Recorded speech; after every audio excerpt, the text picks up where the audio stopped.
इधर इराक के इरबिल में ड्रोन अटैक हुआ। ईरान ने अमेरिकी सैन्य अड्डे को इस बार निशाना बनाया है। इस हमले में कई अमेरिकी सैनिक जख्मी हो गए हैं। हरीर हवाई अड्डे की इमारतों में भयंकर आपकी तस्वीरें सामने आपके लिए। तो बताया जा रहा है कि कई अमेरिकी सैनिक इस हमले में घायल हुए हैं। भीषण जंग के 13 दिन बीत जाने के बाद भी ईरान के तेवर कम नहीं हो रहे हैं।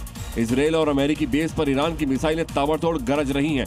इरबिल में अमेरिकी बेस पर इजरायल ने बड़ा हमला किया, जिसके बाद वहां अफरा तफरी मच गई, जहां हमले के बाद इलाके में आगजनी और धुएं का गुबार उड़ता हुआ दिखाई दे रहा है। वहीं यह हमला अमेरिका के लिए बड़ा झटका है। दरअसल इराक में मौजूद अल हरीर एयरबेस कई मायनों में बेहद महत्वपूर्ण है। अल हरीर एयरबेस इराक के उत्तरी हिस्से में मौजूद अमेरिका का एक ऐसा महत्वपूर्ण सैन्य एयरबेस है। ये इरबिल शहर के कुर्दिस्तान इलाके में मौजूद है। ईरान को लेकर अमेरिका का दावा है अब तक 6000 ठिकानों को निशाना बनाया गया। तो अमेरिका ने यह भी कहा कि हमलों में 90 से ज्यादा ईरानी जहाजों को नुकसान पहुंचा है और 60 से ज्यादा पोत पूरी तरह से हमने तबाह किए हैं। तो ये तमाम बड़े दावे अमेरिका की तरफ से किए गए हैं। बताया जा रहा है कि 90 से ज्यादा ईरानी जहाजों को नुकसान पहुंचाया है। इजरायल और ईरान के बीच छिड़ी जंग अब मिडिल ईस्ट में और ज्यादा खतरनाक मोड़ लेती दिखाई दे रही है। इजरायली सेना ने तेहरान में जबरदस्त हमला बोल दिया है। देखिए कैसे तेहरान में सैन्य ठिकानों पर हमला हो रहा है। IRGC के बासिज यूनिट पर बम बरसाए गए। इजरायली एयरफोर्स ने बासिज चेक पॉइंट पर और यूनिट्स को टारगेट किया।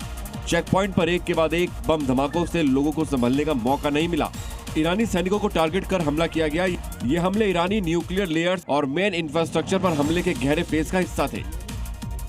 अब ब्रेकिंग न्यूज, ईरान ने मिसाइल्स की 42वीं खेप दाग दी। ये बड़ी जानकारी सामने आई।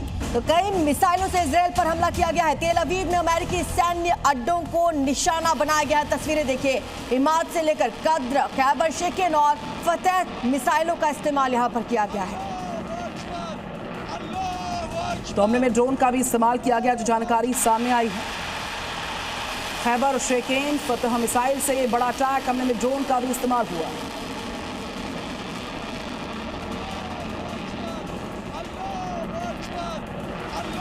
एक के बाद एक आग उगलती घातक ईरानी मिसाइलों की नई बौछार बता रही है, भीषण जंग अभी थमने वाली नहीं है। ये वो पल है जब ईरान ने अपने सबसे घातक इमाद, कद्र, खैबर, शिकन और हाइपरसोनिक फतेह मिसाइलों को इजरायल पर दागा। यह हमला नए leader Ayatollah Syed Mojtaba Khamenei के पहले संदेश के बाद आया। IRGC का दावा है कि सभी हमले सटीक और प्रभावी रहे हैं।